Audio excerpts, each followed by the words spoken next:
여러분, 안녕하세요. 오늘 들려드릴 이야기는 한 노인의 기다림에 관한 이야기입니다. 3년 동안 비가 오나 눈이 오나 한 노인이 버스 종점에서 누군가를 기다렸습니다. 마을 사람들은 모두 알고 있었죠. 그가 누구를 기다리는지.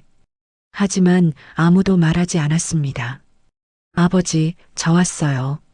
첫눈이 내리던 그날, 마침내 그가 왔습니다. 40년 만에. 하지만 그는 이미 이 세상 사람이 아니었습니다. 지금부터 들려드릴 이야기는 한 아버지의 기다림과 한 아들의 귀환에 관한 진짜 이야기입니다. 끝까지 들어주신다면 여러분의 가슴 한편이 뜨거워지는 것을 느끼실 겁니다. 그럼 시작하겠습니다. 좋아요, 구독은 영상 제작에 큰 힘이 됩니다.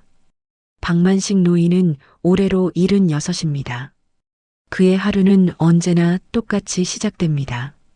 새벽 5시에 일어나 세수를 하고 된장국 한 그릇을 끓여 먹습니다. 그리고 낡은 회색 모자를 눌러쓰고 집을 나섭니다. 목적지는 마을 끝자락 버스 종점입니다. 종점이라고 해봤자 녹슨 표지판 하나와 나무 의자 하나가 전부인 곳. 그곳에서 박노인은 하루 종일 앉아 있습니다. 비가 와도 눈이 와도 바람이 불어도 그 자리를 지킵니다. 오전 7시 첫 버스부터 저녁 6시 마지막 버스까지 하루에 6번 오는 버스를 그는 한 대도 놓치지 않고 지켜봅니다. 버스가 도착할 때마다 노인은 천천히 일어섭니다. 그리고 내리는 사람들을 한 명 한 명 살핍니다. 눈이 침침해진 지 오래지만 노인은 안경도 쓰지 않습니다. 그가 기다리는 사람은 안경 없이도 알아볼 수 있다고 믿기 때문입니다. 하지만 오늘도 그 사람은 내리지 않습니다.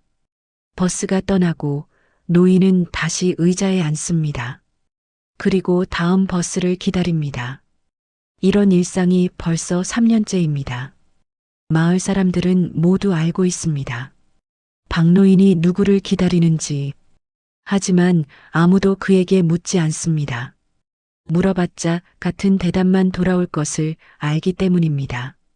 곧 올 사람이 있지요. 그렇게 오늘도 박노인의 기다림은 계속됩니다. 또 나가셨네. 슈퍼를 운영하는 김순자 씨가 창문 너머로 박노인의 뒷모습을 바라보며 한숨을 쉽니다. 옆에 서 있던 이웃집 할머니가 고개를 끄덕입니다. 그러게 말이야. 저러다 큰일 나는 거 아니야? 요즘 날씨가 얼마나 추운데.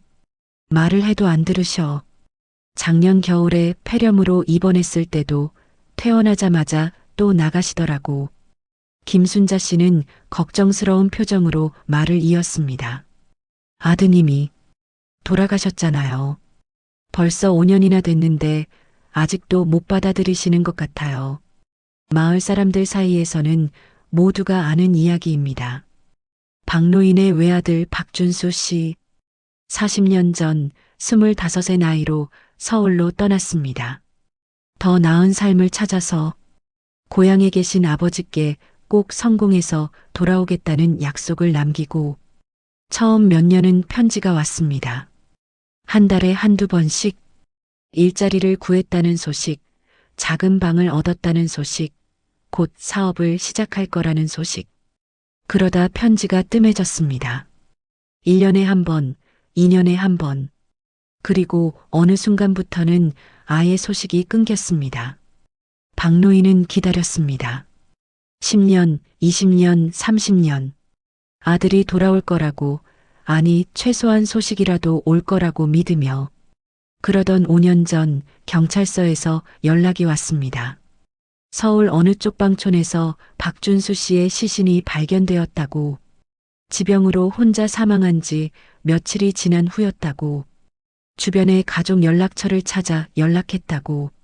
장례식은 조촐했습니다. 박노인 혼자서 치렀습니다. 아들의 남루한 유품을 정리하며 노인은 한마디도 하지 않았습니다. 눈물도 흘리지 않았습니다. 그저 묵묵히 아들의 마지막을 정리했습니다. 그리고 장례를 치르고 난 다음 날부터 박노인은 버스 종점에 나가기 시작했습니다. 아들이 돌아온다고 믿으시는 건가? 글쎄, 이미 돌아가셨는데 충격이 너무 커서 정신이 좀. 마을 사람들은 조심스럽게 추측할 뿐이었습니다. 하지만 정작 박노인은 명료했습니다. 밥도 잘 챙겨 먹고 집안일도 하고 사람들과 대화도 나눴습니다. 다만 하루도 빠짐없이 버스 종점에 나가 누군가를 기다릴 뿐이었습니다. 할아버지, 누구 기다리세요? 가끔 지나가던 젊은 사람들이 물으면 노인은 언제나 같은 대답을 했습니다. 곧 올 사람이 있지요. 그 얼굴에는 확신이 담겨 있었습니다. 1983년 봄이었습니다. 그때 박노인은 36이었고 아들 준수는 25이었습니다. 아내는 준수가 10살 때 병으로 세상을 떠났고 그 후로 부자는 둘이서 살아왔습니다. 박만식 씨는 마을에서 작은 농사를 지으며 아들을 키웠습니다. 넉넉하지는 않았지만 그렇다고 굶주리지도 않는 삶이었습니다. 하지만 아들 준수는 달랐습니다. 아버지, 저 서울 가고 싶어요. 고등학교를 졸업하고 몇 년간 농사를 도우던 준수가 어느 날 꺼낸 말이었습니다. 서울? 거긴 왜? 여기서는 미래가 없어요. 평생 이렇게 농사만 지으며 살 순 없잖아요. 서울 가서 돈 벌고 사업도 해보고 싶어요. 박만식 씨는 말리지 않았습니다. 젊은이의 꿈을 꺾고 싶지 않았습니다. 자신도 젊었을 때 도시를 꿈꾼 적이 있었으니까요. 그래, 가거라. 대신 조심하고. 아버지, 꼭 성공해서 돌아올게요. 그때는 아버지 편하게 모시고 살게요. 그런 소리 하지 마라. 내가 건강하고 행복하게 사는 게 내 소원이다.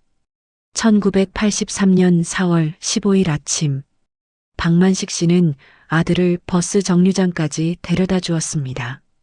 바로 지금 박노인이 매일 앉아 있는 그 자리였습니다. 준수야. 네, 아버지. 편지 자주 쓰고 아프지 말고. 네, 걱정 마세요. 버스가 도착했습니다. 준수는 낡은 가방 하나를 들고 버스에 올랐습니다. 창문으로 얼굴을 내밀며 손을 흔들었습니다. 아버지, 꼭 잘 살게요. 그래, 잘 가거라. 버스가 떠났습니다. 먼지를 일으키며 멀어지는 버스를 박만식 씨는 오래도록 바라봤습니다. 그게 마지막이었습니다. 아들의 얼굴을 제대로 본 마지막 순간이었습니다. 그 후 40년, 준수는 돌아오지 않았습니다. 죽어서도 돌아오지 않았습니다. 유골함만 택배로 배달되었을 뿐입니다. 박만식 노인은 그날을 기억합니다. 1983년 4월 15일, 아들이 떠난 바로 그 자리에서 이제 아들을 기다립니다. 사람들은 이해하지 못합니다. 이미 세상을 떠난 사람을 왜 기다리냐고. 하지만 박노인은 알고 있습니다. 아들이 올 거라는 것을. 박노인의 집은 마을 어귀에 있는 작은 기와집입니다. 방 2칸에 부엌 하나. 40년 전이나 지금이나 달라진 게 없습니다. 아들 방은 그대로 보존되어 있습니다. 낡은 책상, 오래된 라디오, 색바랜 포스터들. 모두 준수가 떠나던 날 그대로입니다. 박노인은 가끔 그 방에 들어가 앉습니다. 그리고 서랍에서 편지 묶음을 꺼냅니다. 40년 동안 아들이 보낸 편지들 모두 합쳐서 23통입니다. 노인은 그 편지들을 이미 수백 번도 더 읽었습니다. 내용을 모두 외울 정도로. 하지만 오늘도 노인은 그 편지들을 펼쳐듭니다. 첫 번째 편지. 1983년 5월 3일. 아버지, 잘 계시죠? 저는 서울 도착했습니다. 생각보다 사람이 정말 많고 복잡하네요. 아직 일자리는 못 구했지만 곧 구할 수 있을 것 같아요. 걱정 마세요. 준수 올림. 두 번째 편지. 1983년 7월 10일. 아버지, 일자리 구했어요. 공장에서 일하게 됐습니다. 힘들긴 하지만 괜찮아요. 월급 받으면 돈 좀 붙여드릴게요. 건강 조심하세요. 준수 올림. 세 번째, 네 번째, 다섯 번째. 편지는 계속됩니다. 처음에는 희망에 찬 내용들이었습니다. 돈을 모으고 있다는 것, 곧 사업을 시작할 거라는 것, 아버지를 모셔올 거라는 것. 하지만 점점 편지의 간격이 벌어졌습니다. 그리고 내용도 짧아졌습니다. 15번째 편지. 1990년 추석. 아버지, 죄송합니다. 요즘 일이 잘 안 풀려서 연락을 못 드렸어요. 하지만 괜찮습니다. 다시 일어날게요. 추석 잘 보내세요.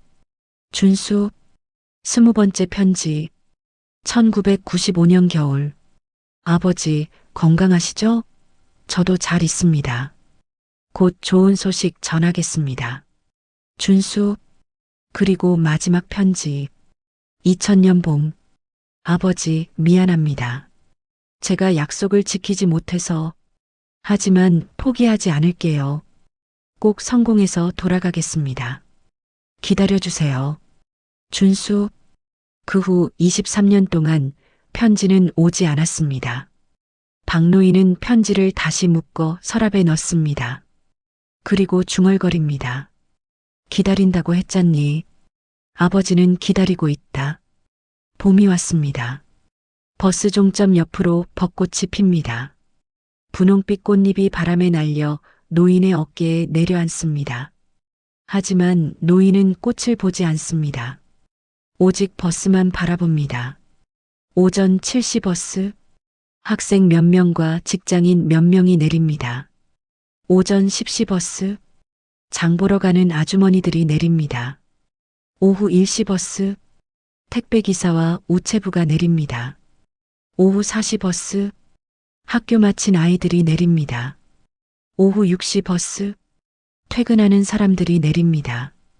그 사람은 없습니다. 여름이 왔습니다. 폭염이 내리쬐입니다. 아스팔트에서 아지랑이가 피어오릅니다. 사람들은 그늘을 찾아 숨습니다. 하지만 버스 정류장엔 그늘이 없습니다. 김순자 씨가 양산을 가져다 줍니다. 할아버지, 이거라도 쓰세요. 이러다 쓰러지시겠어요. 고맙소. 하지만 괜찮네. 괜찮긴요.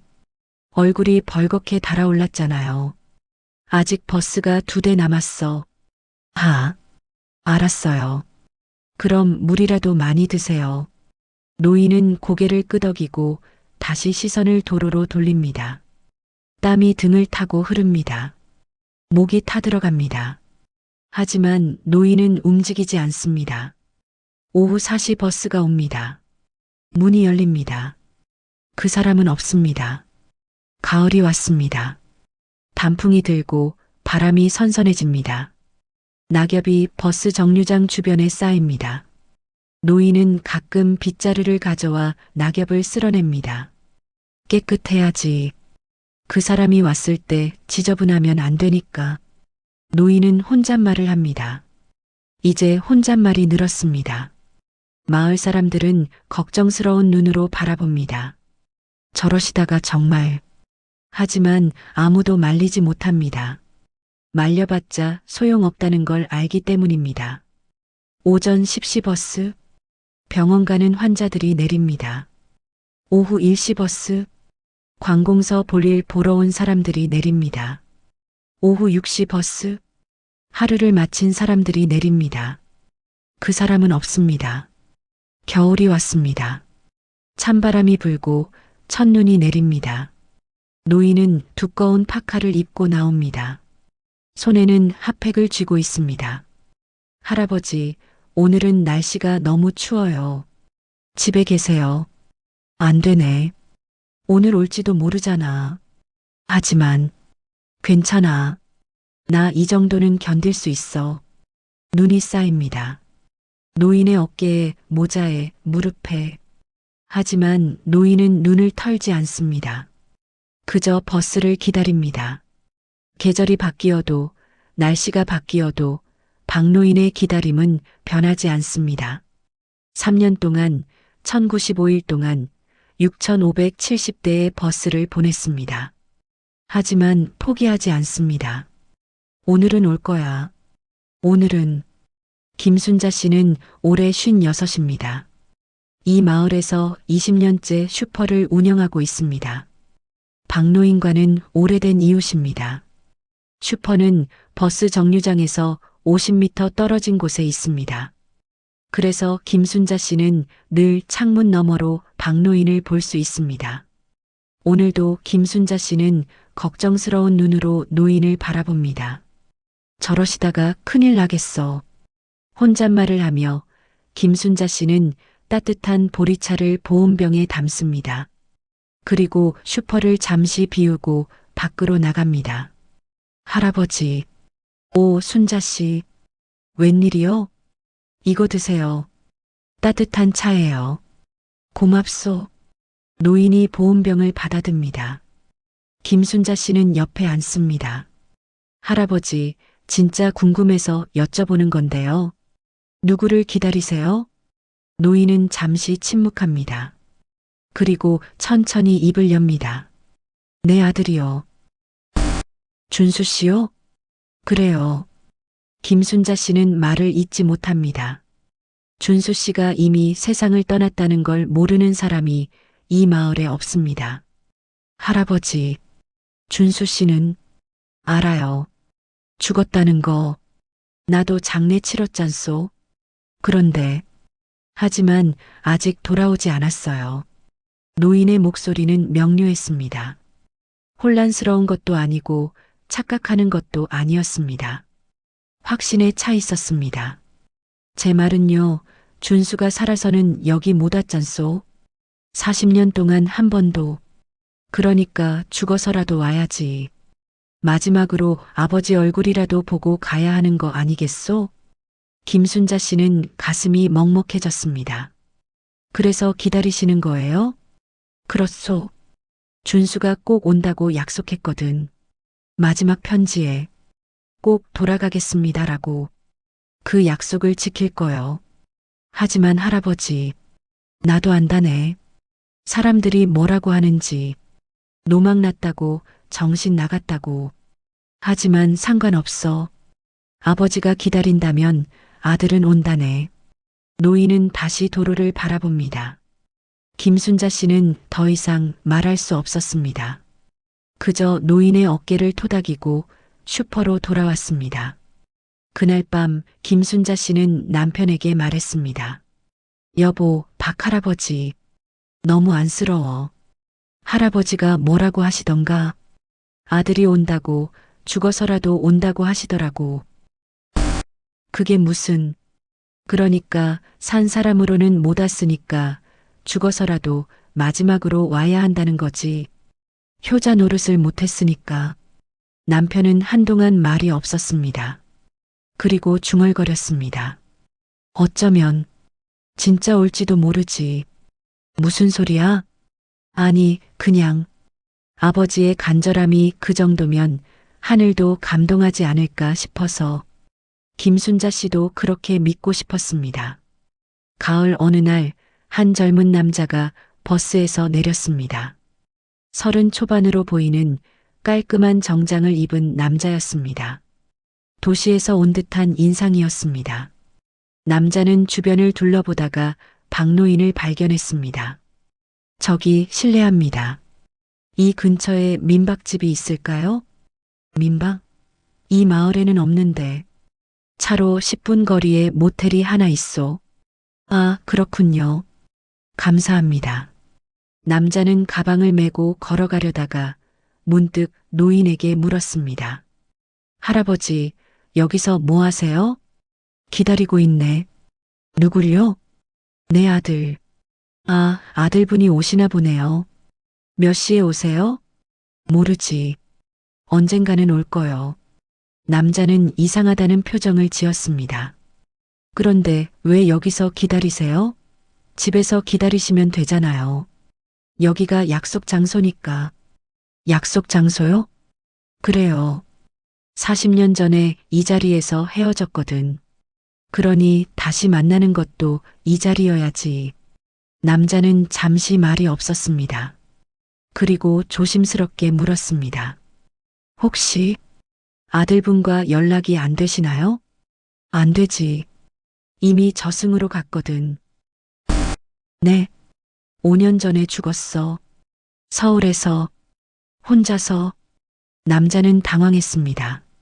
무슨 말을 해야 할지 몰랐습니다. 그런데 기다리신다고요? 그렇소. 산 사람으로는 못 왔으니 죽어서라도 와야지. 마지막 인사라도 하고 가야 하는 거 아니겠소? 남자는 할 말을 잃었습니다. 그리고 가슴 한편이 무거워지는 것을 느꼈습니다. 할아버지, 힘드시겠어요. 뭐가? 기다리는 게요. 올지 안 올지도 모르는데. 노인은 고개를 저었습니다. 힘들지 않아. 기다리는 게 힘든 게 아니라 포기하는 게 힘든 거지. 나는 아직 포기 안 했어. 그러니까 힘들지 않소. 남자는 더 이상 말하지 못했습니다. 그저 깊게 인사를 하고 떠났습니다. 하지만 그날 밤 남자는 모텔방에서 잠을 이루지 못했습니다. 계속 노인의 얼굴이 떠올랐습니다. 40년을 기다렸다고 했나? 그리고 죽은 후에도 5년을. 남자는 자신의 아버지를 떠올렸습니다. 2년 전에 돌아가신 아버지. 생전에 효도 한번 제대로 못한 아버지. 나도 저 할아버지의 아들처럼 아버지를 혼자 두고 살았지. 남자의 눈가에 눈물이 맺혔습니다. 다음 날 아침 남자는 다시 버스 정류장을 찾았습니다. 노인은 벌써 나와 있었습니다. 할아버지, 어제 그 젊은이. 무슨 일인가? 남자는 편의점 봉투를 내밀었습니다. 아침 드세요. 김밥하고 따뜻한 커피 샀어요. 이거, 고맙네. 그리고 할아버지. 응? 아드님, 꼭 오실 겁니다. 할아버지가 이렇게 기다리시는데 안 올 수가 없어요. 노인은 미소를 지었습니다. 그렇지? 나도 그렇게 믿고 있네. 남자는 인사를 하고 버스를 탔습니다. 창밖으로 노인을 바라보며 남자는 다짐했습니다. 어머니한테 더 자주 연락드려야지. 아버지 산소에도 자주 가야겠다. 버스가 떠났습니다. 노인은 손을 흔들어 작별을 고했습니다. 해가 서쪽으로 기울 무렵입니다. 오후 4시 버스가 막 떠나고 조용한 정막이 정류장을 감쌉니다. 박노인은 혼자 앉아 있습니다. 이 시간이 노인은 좋습니다. 사람들이 별로 없고 조용하고 생각할 시간이 많은 시간. 노인은 주머니에서 낡은 사진 한 장을 꺼냅니다. 40년 전 사진. 젊은 아들 준수가 웃고 있는 사진입니다. 고등학교 졸업식 날 찍은 사진입니다. 준수야. 노인은 사진에 대고 말합니다. 아버지가 여기서 기다리고 있다. 알지? 바람이 불어옵니다. 나뭇잎이 바스락거립니다. 너도 참 고집이 세긴 셨어. 40년 동안 한 번도 안 오고 아버지 얼굴이 보고 싶지도 않았니? 노인의 목소리에 원망이 섞입니다. 돈이 없으면 없는 대로 성공 못해도 괜찮으니까 그냥 한 번이라도 왔으면 좋았을 텐데. 아버지는 내가 출세하길 바란 게 아니야. 그냥 건강하게, 행복하게 살았으면 좋겠다고 생각한 거지. 목이 메입니다. 알고 있니? 아버지가 얼마나 외로웠는지. 내 어머니 떠나고, 너마저 떠나고, 이 집에 혼자 남아서 얼마나 쓸쓸했는지. 노인은 눈물을 닦습니다. 하지만 원망하지 않아. 내가 내 인생을 살았으니까. 비록 힘들게 살았지만 내 나름대로 최선을 다했을 거야. 바람이 더 세게 붑니다. 그런데 말이다, 준수야. 죽어서라도 한번 와라. 아버지 얼굴 한 번만 보고 가라. 미안하다고, 사랑한다고, 그 한마디만 해줘도 아버지는 만족한다. 노인은 사진을 가슴에 꼭 안습니다. 아버지가 여기 있다. 매일 여기 나와서 기다린다. 비가 와도 눈이 와도 아파도 여기 있다. 그러니까 꼭 와라. 약속했잖니. 꼭 돌아가겠다고. 멀리서 까마귀가 옵니다. 노인은 사진을 다시 주머니에 넣습니다. 그리고 도로를 바라봅니다. 오늘은 아니구나. 그럼 내일. 내일은 오겠지. 노인의 독백은 계속됩니다. 3년 동안 매일 이 자리에서 마을 이장 최동수 씨는 올해 65입니다. 박노인과는 어릴 적부터 알고 지낸 친구입니다. 어느 날 저녁 최 이장은 박노인의 집을 찾았습니다. 만시가 있나? 오, 동수 형. 들어오시게. 두 노인은 마루에 앉아 막걸리를 나눠 마셨습니다. 요즘도 매일 버스 정류장에 나가나? 그렇지. 만시가, 내가 솔직히 말할게. 자네 그러다 죽는다. 알아. 알면서 왜 그러나? 박노인은 막걸리 잔을 비웁니다. 동수 형도 알잖아. 내가 왜 그러는지. 알지. 준수를 기다린다며. 하지만 만시가 준수는 이미 죽었지. 알아. 내가 장례 치렀으니까. 그런데 왜? 형, 자네도 아들 있지? 있지. 둘이나. 만약에 자네 아들이 40년 동안 집에 한 번도 안 오고 연락도 안 하고 그러다 죽었다고 해봐. 그럼 자네 마음이 어떨 것 같나? 최 이장은 대답하지 못했습니다. 서운하지. 원망스럽지. 하지만 그래도 자식이야. 내가 낳은 자식인데 미워할 수가 있나? 그야. 나는 준수한테 화가 난 게 아니야. 그냥 한 번이라도 보고 싶은 거지. 산 사람으로 못 봤으니 죽어서라도 보고 싶은 거야. 박노인의 목소리가 떨립니다. 형, 자네는 자식들 자주 보잖아. 명절 때마다 오고 전화도 자주 하고. 부럽더라. 나는 그런 게 없어. 40년 동안 없었어. 만시가. 그러니까 마지막으로 한 번만이라도 보고 싶은 거야. 그게 욕심인가? 최 이장은 말문이 막혔습니다. 자네 말이 맞아. 내가 욕심이 과한 걸 수도 있지. 하지만 어쩔 수 없어. 나는 아버지야. 준수의 아버지라고. 두 노인은 한동안 말없이 술을 마셨습니다. 형, 걱정 마. 나 오래 못 기다릴 거야. 무슨 소리야? 나도 알아. 내 몸이 예전 같지 않다는 거.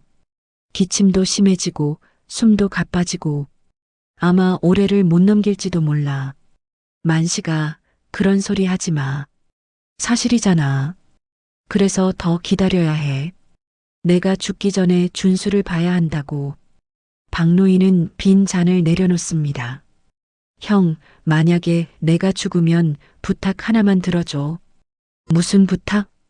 내 장례식 때 관을 하루만 버스 정류장에 놔둬.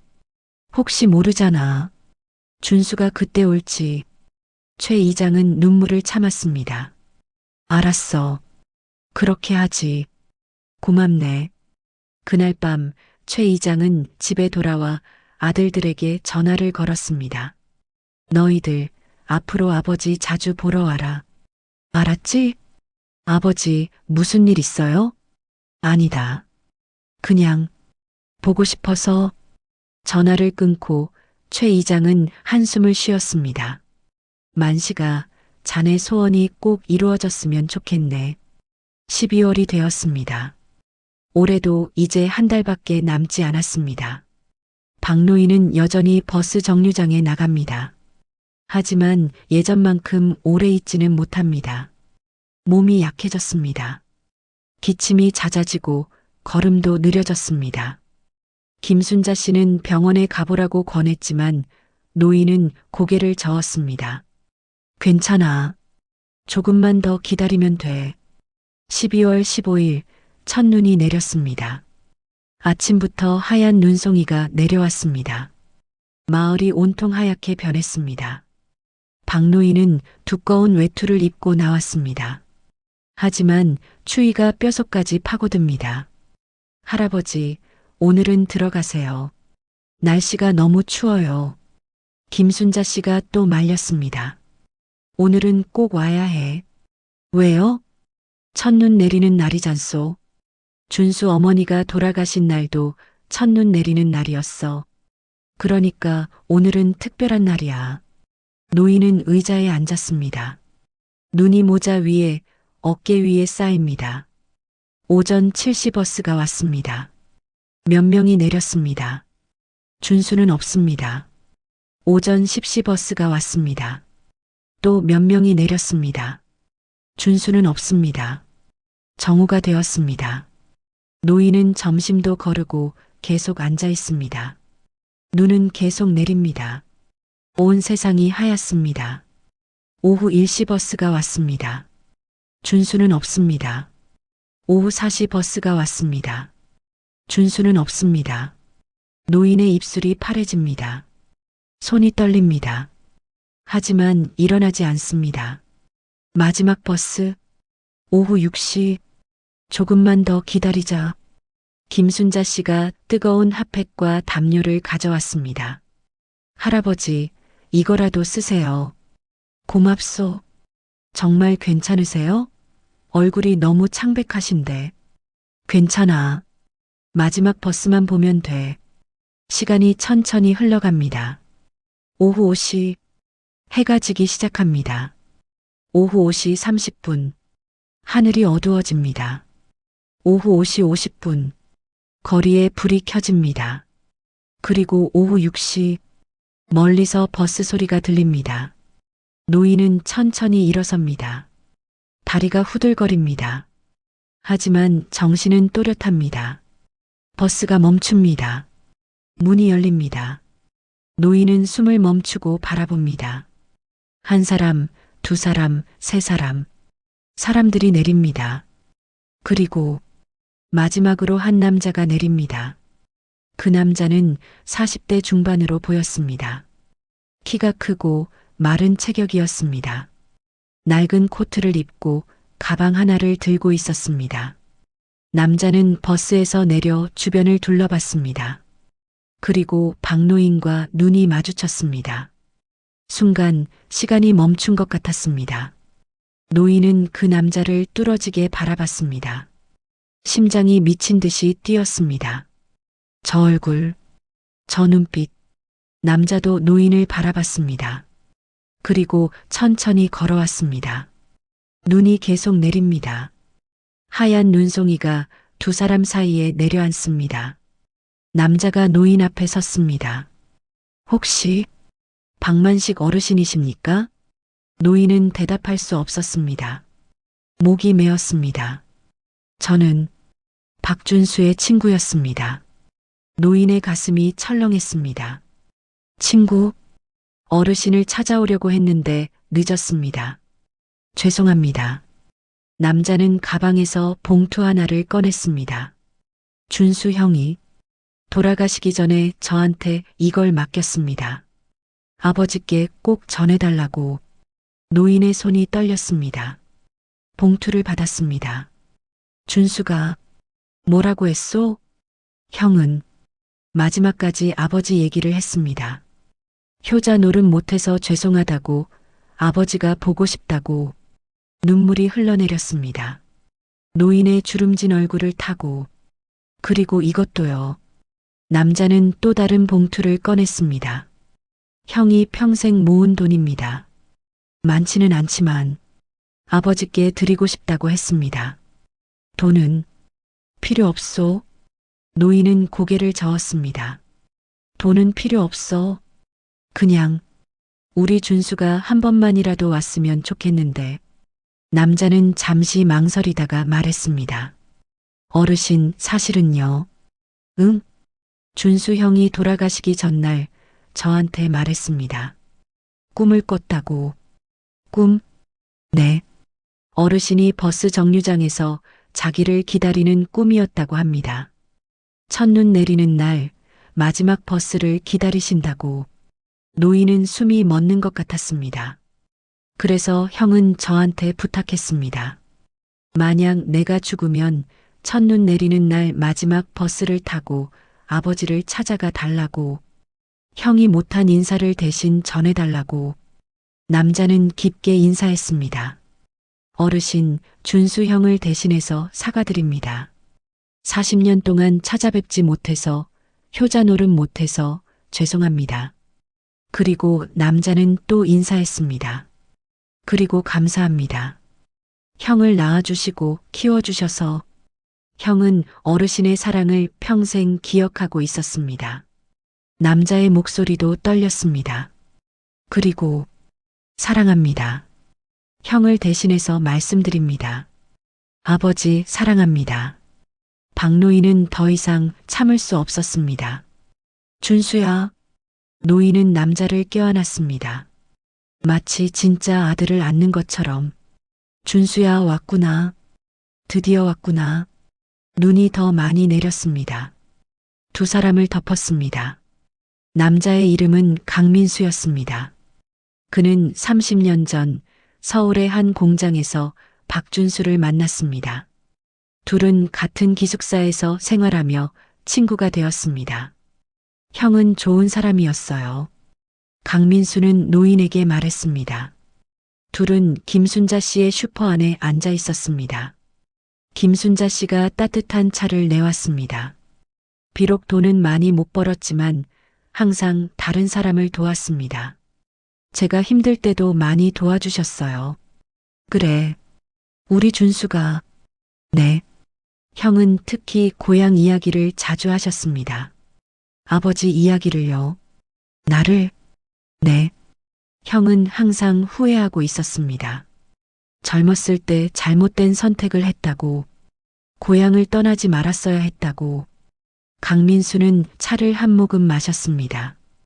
형은 처음에는 잘 될 거라고 생각했답니다. 서울에 가면 돈을 벌고 성공하고 아버지를 모실 수 있을 거라고. 하지만 현실은 달랐습니다.